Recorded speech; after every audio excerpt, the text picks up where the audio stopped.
Hey, good morning, students. This is your instructor, Molly McCloy, filming from my home in my pajamas, which is the whole point of online education, pajamas. Being able to wear your pajamas while you're working. Fun fact, Kurt Cobain got married in his pajamas. So just remember that as you're completing your online assignments. Everybody's doing great.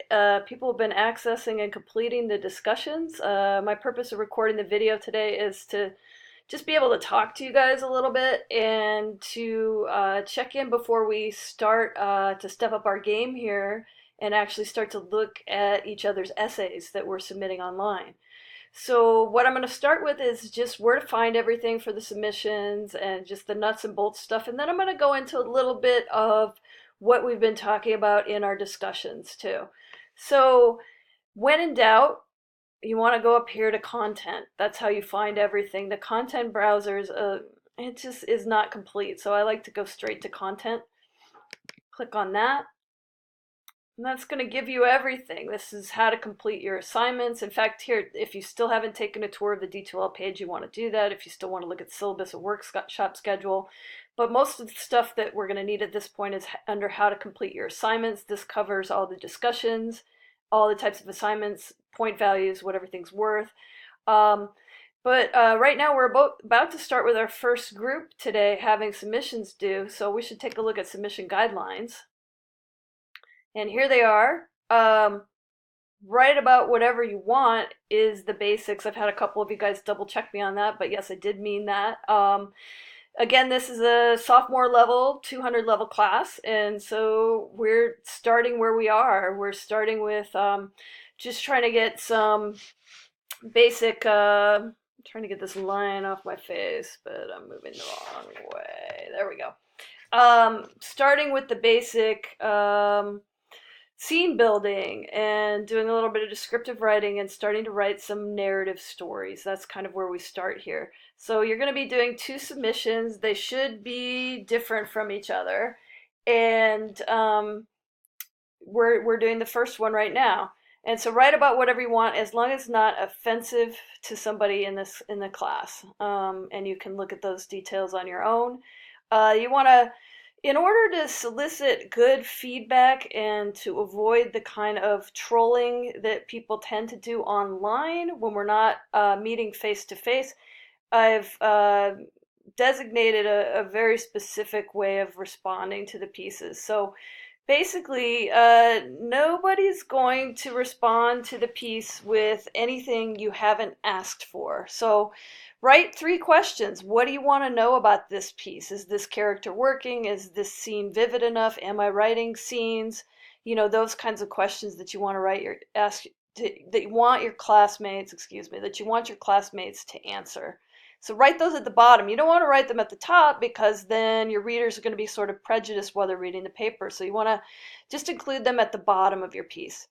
File format. I think it's actually ODT, but I can't read pages. A lot of people can't read pages. You want to save your document in a doc, RTF, or PDF format so people can read it.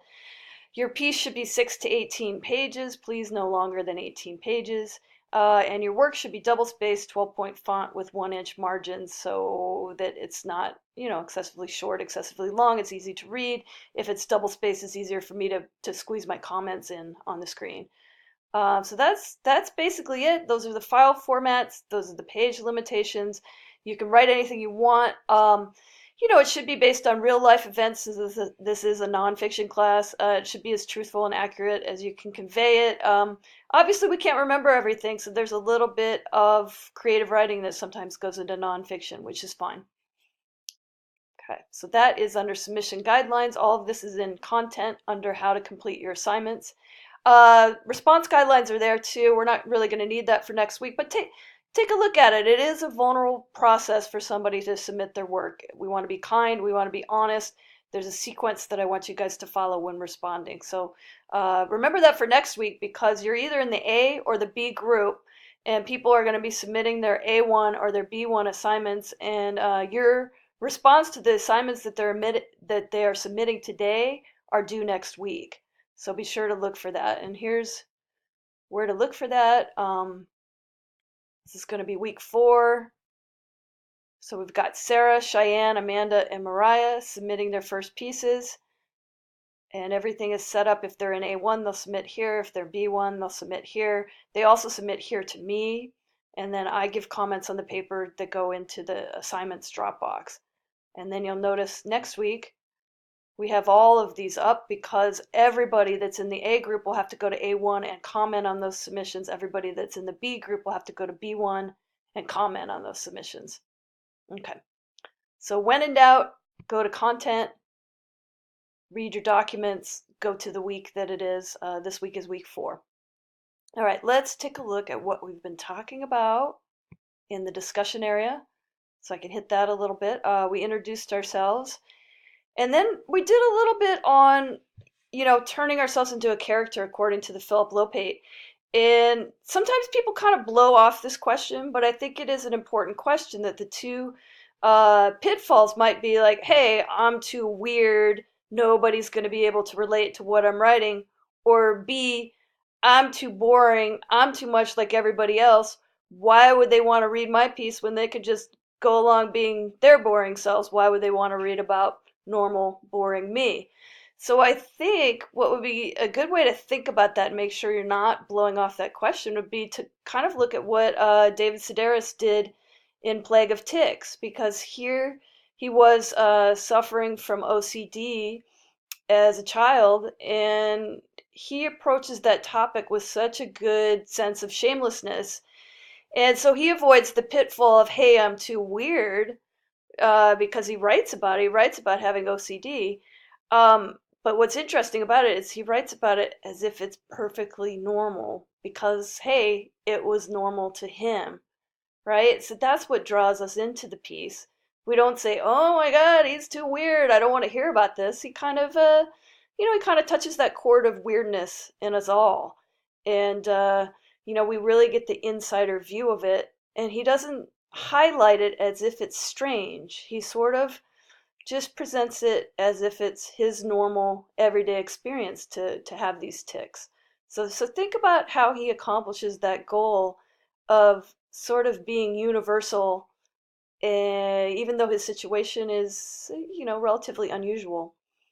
And then the other thing that you guys want to think about, and I didn't want to go over 7 minutes, so I'm just going to be quick on this, is building scenes is the first thing that we're going to work on, which is why we're concentrating on using dialogue.